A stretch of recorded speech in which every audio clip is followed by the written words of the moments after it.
इस कार्यक्रम के पुण्यार्चक हैं श्रीमती शांति देवी पाटने, पत्नी श्री स्वर्गीय निर्मल कुमार जी पाटने, सुपुत्र सुरेश कुमार पाटने, विजय कुमार पाटने, अमित कुमार पाटने, इम्फाल मणिपुर।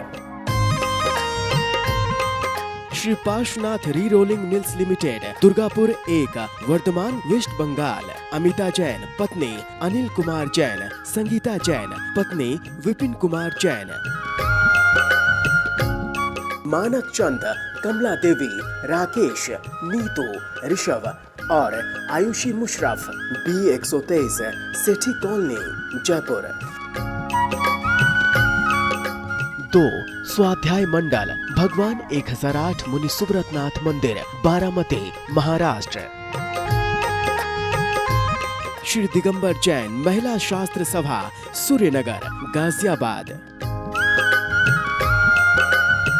श्रीमती उषा जैन, स्वर्गीय श्री वीरेंद्र कुमार जैन, भोपाल, पारस सिटी। पंकज जैन, आशु जैन, पंकज कुमार जैन, छवि जैन, विशाल जैन, सारिका जैन, अन्य, प्रियांशी, दिव्यांशी, आयुषी, सुहानी, तनिष्का। पुष्पा देवी जैन, धर्मपत्नी पुष्प कुमार जैन, केयर ऑफ मंजुश्री, पाउना बाजार, इम्फाल, मणिपुर। रत्न करंडक श्रावकाचार ग्रंथ, सुरेखा, प्रदीप जैन, 14, बंधु समाज सोसाइटी, उस्मानपुरा, अहमदाबाद। श्वेता जैन, धर्मपत्नी राज पीयूष जैन। स्वर्गीय सोहन लाल जी, धर्मी देवी गंगवाल के पुत्र, तेजपाल, हाउस ऑफ पुष्पा देवी, सुपुत्र रोहित प्रिया, राजीव प्रीति, सुपौत्र सक्षम, सुवीर, सुपौत्री माहिका, यति गंगवाल, बरसोल, बिहार। एसके जैन, श्रीमती संतोष जैन, विपुल जैन, श्रीमती आराधना जैन, पारुल जैन, अतुल जैन, श्रीमती पूर्णिमा जैन, सुचित जैन और आर्यन जैन, कानपुर।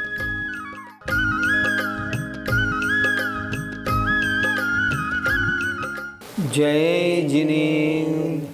नमः श्री वर्धमानाय निर्धूत कलिलात्मने, सालोकानां त्रिलोकानां यद्विद्या दर्पणायते।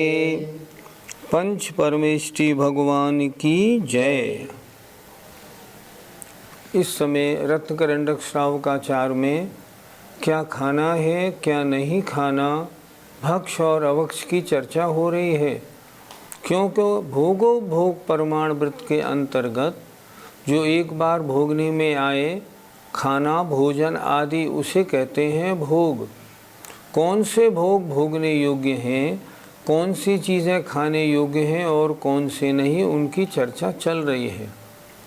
पिछली पाठशाला में ये हो गया था, मध्य मास मधु का त्याग करे। क्यों? क्योंकि शहद में और मांस में, इनमें तो महान जीवों की हिंसा है, पर शराब में जीव हिंसा के साथ साथ प्रमाद, नशा बहुत होता है।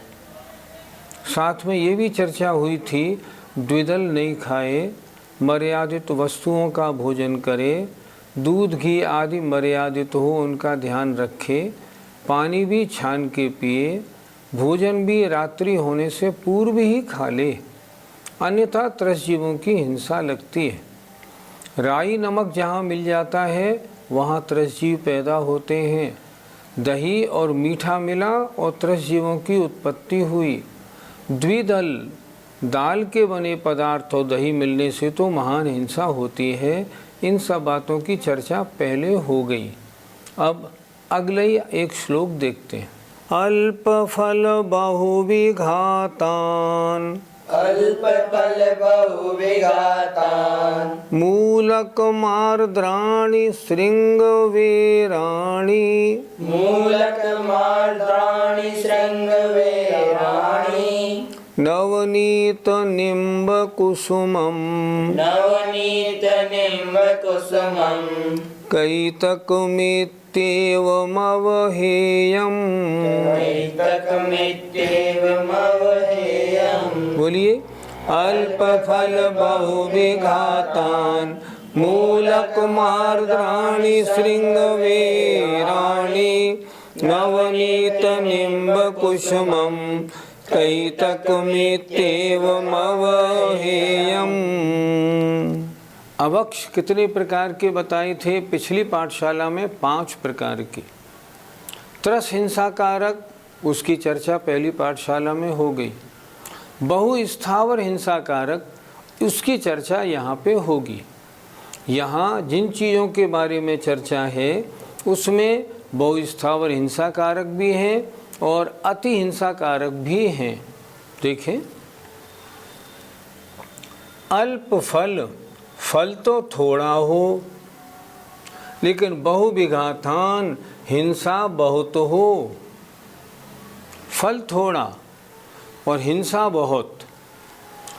थोड़ा फल हो और हिंसा बहुत हो, ऐसे मूलक माने मूली, और सचित्त माने हरे पदार्थ, और श्रृंग बेर माने झाड़ी बूटी के बेर जिनमें लटें यूं ही दिखाई पड़ती हैं, और नवनीत माने मक्खन, निम्ब कुसुमम नीम का फूल, और कैतकम केतकी के फूल, इनको अवहेयम हमेशा छोड़ना चाहिए, ये कभी इस्तेमाल ना करे।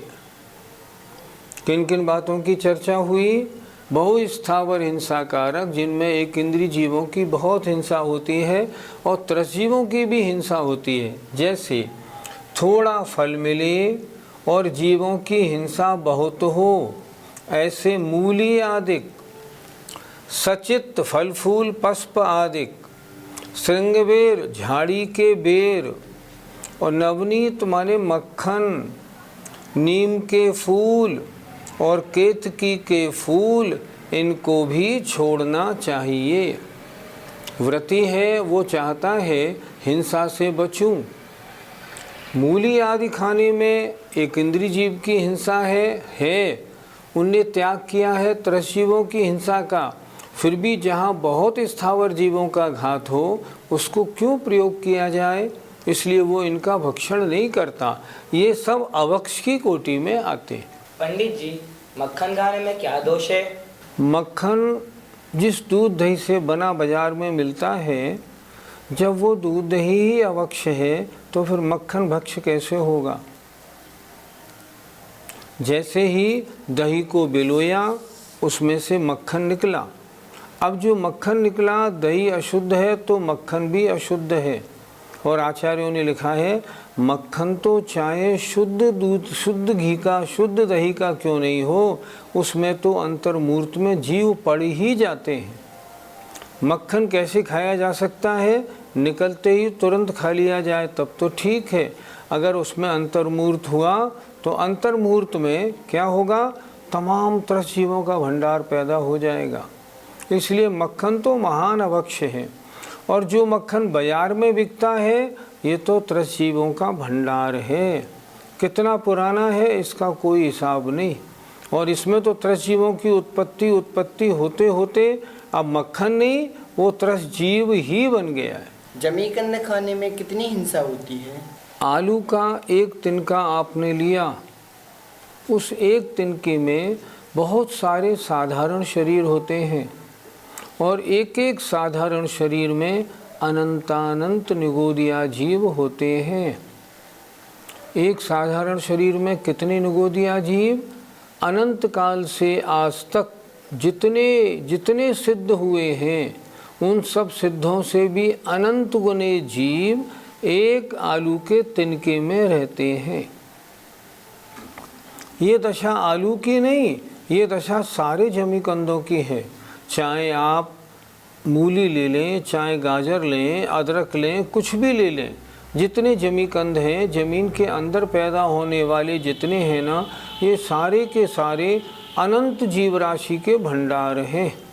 इसलिए व्रती इन्हें खाना तो नहीं, इन्हें छूता भी नहीं, खरीद के घर में लाता भी नहीं। और एक बात विशेष और है, प्याज और लहसुन भी ज़मीन के अंदर पैदा होते हैं। इनमें तो और भी दोष है, इनमें दोष क्या है?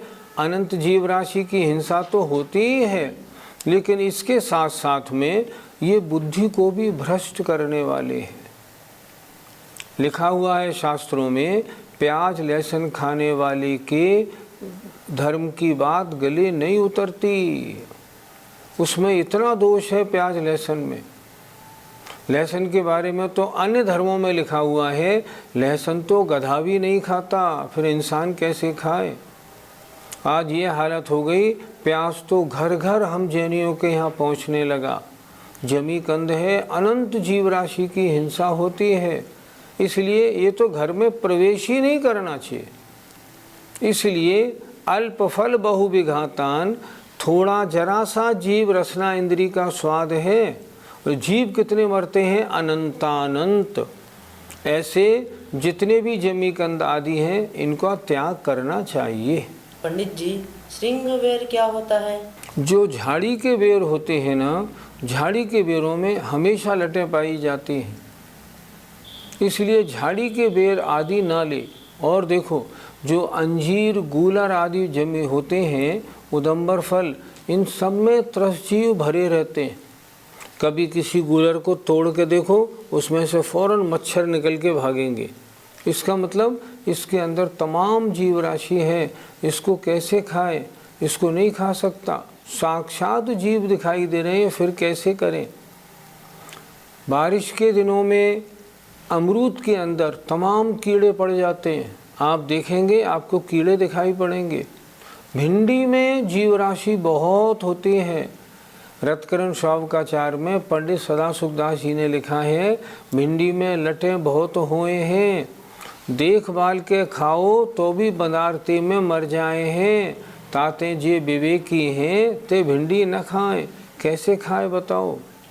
जो लीची हम खाते हैं ना, लीची में ऊपर डंठल को तोड़ो, डंठल के नीचे बिल्कुल लीची जैसे रंग की सफ़ेद सफ़ेद लटें दिखाई पड़ती हैं, अमूमन लीची में पाई जाती हैं। तो ऐसी चीज़ें जहाँ जीव राशि दिखाई पड़ती हो, उनका भक्षण नहीं करना चाहिए।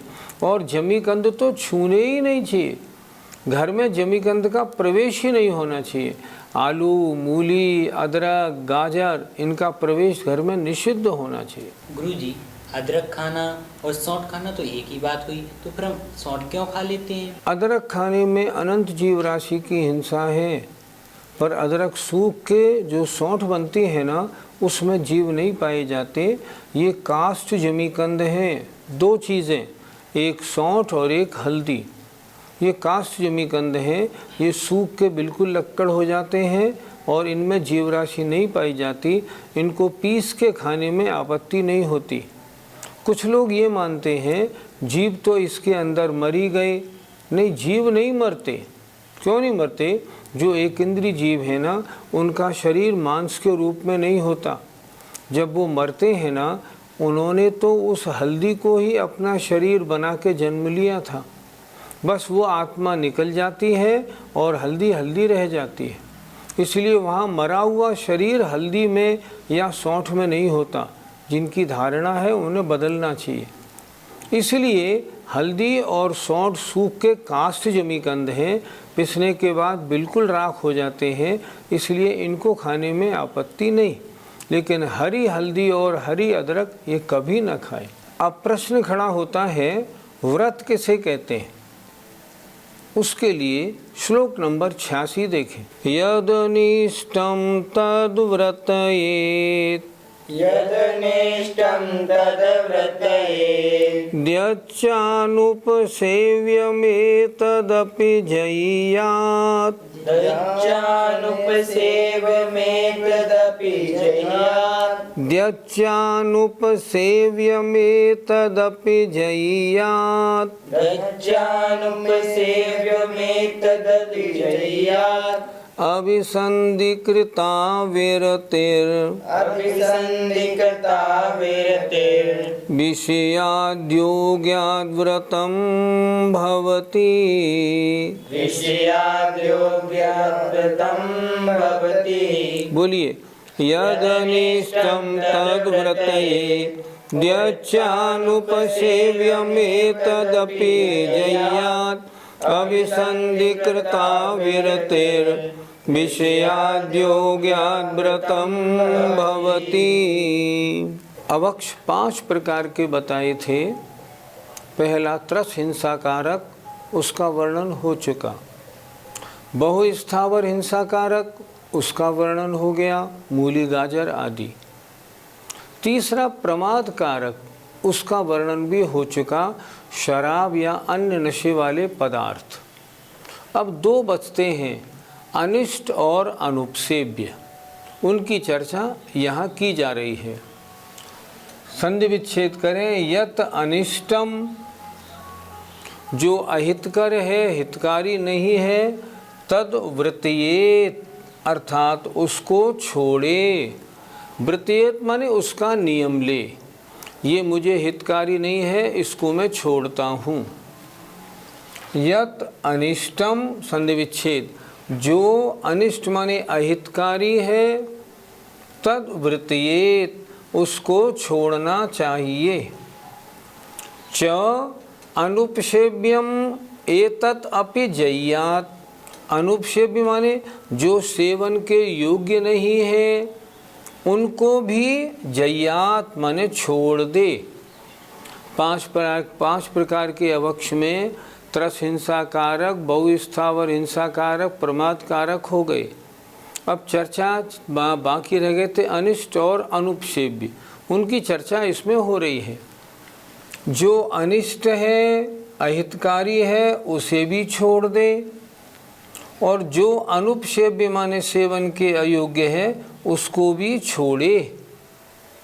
अब क्या कहते हैं? व्रत किसे कहते हैं? अभिसन्धिकृता विरतिर्, मतलब अभिप्राय पूर्वक की हुई, विरतिर् माने छोड़ने की प्रवृत्ति। इसको मैं नहीं खाऊंगा, विद इंटेंशन त्याग करना।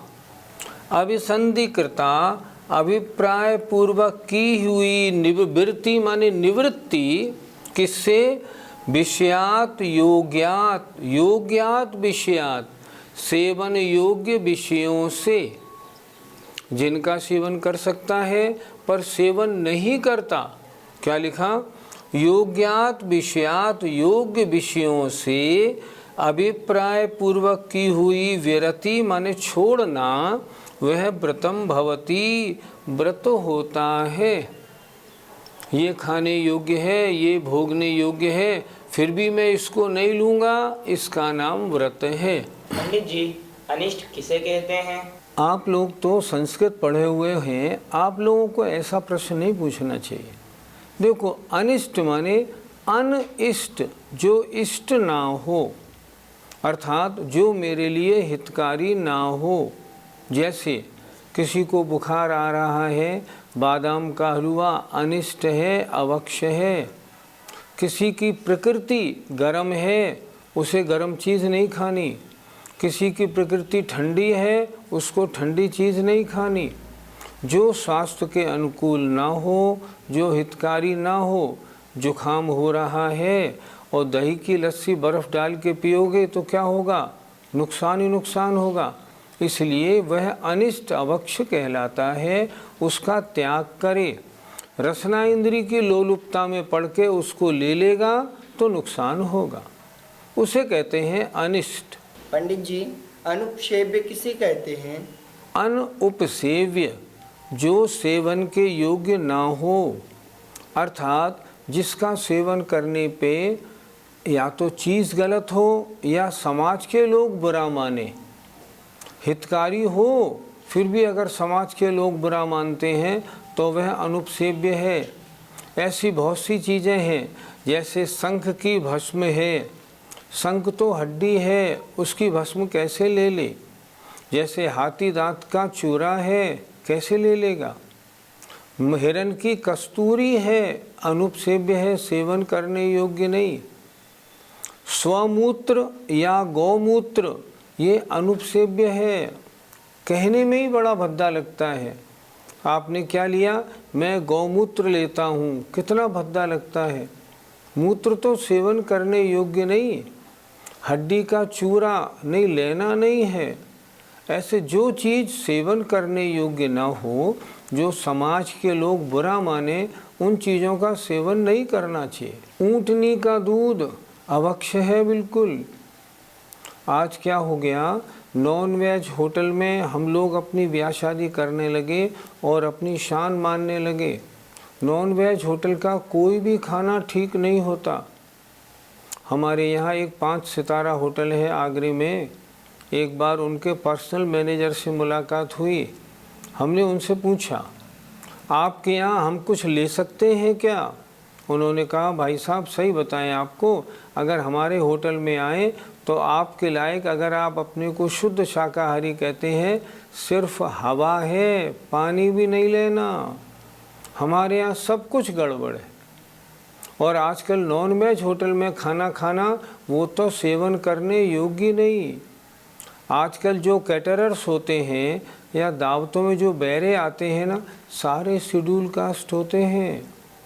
अब आप सोचो, उनके हाथ का छुआ हुआ सामान क्या सेवन करने योग्य है? बिल्कुल सेवन करने योग्य नहीं।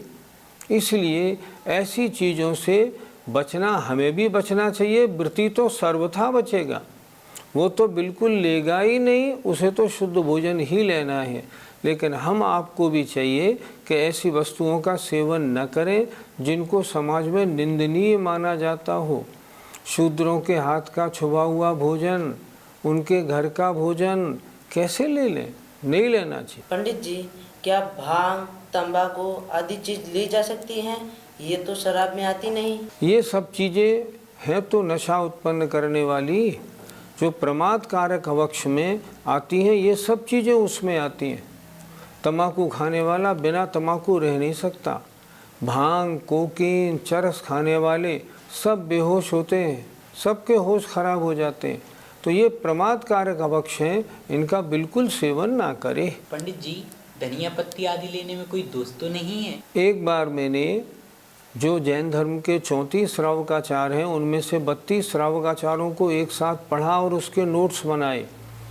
मुझे देख के बड़ा आश्चर्य हुआ।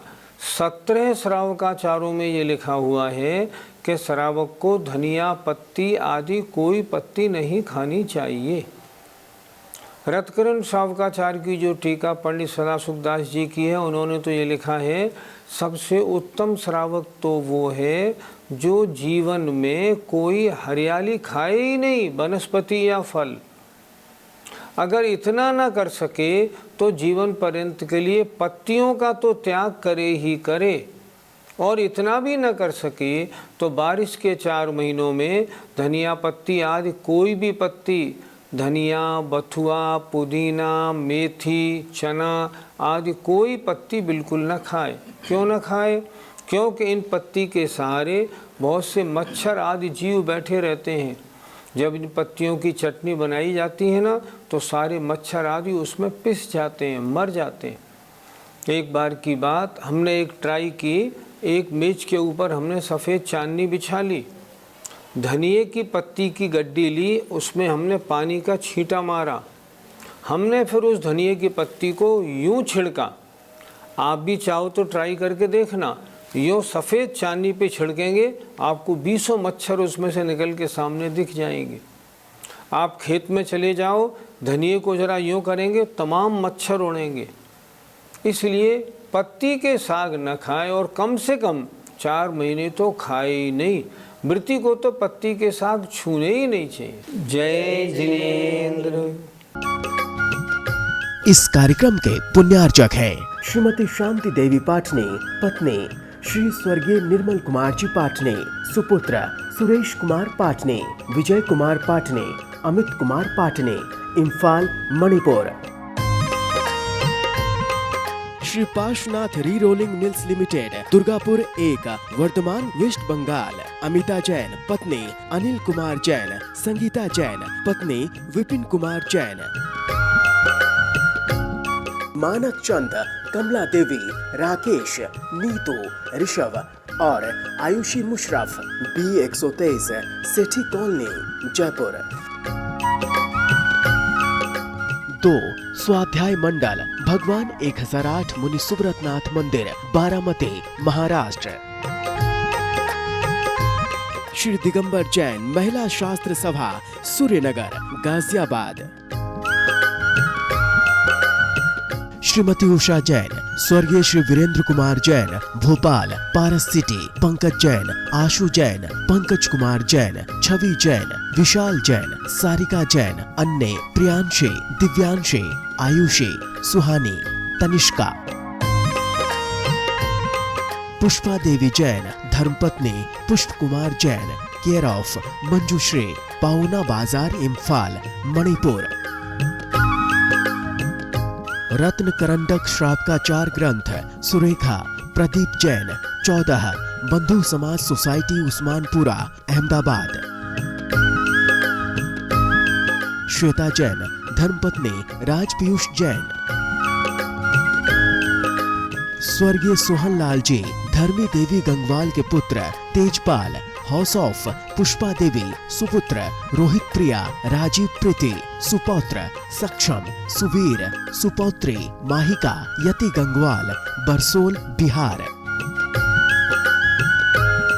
एसके जैन, श्रीमती संतोष जैन, विपुल जैन, श्रीमती आराधना जैन, पारुल जैन, अतुल जैन, श्रीमती पूर्णिमा जैन, सुचित जैन और आर्यन जैन, कानपुर।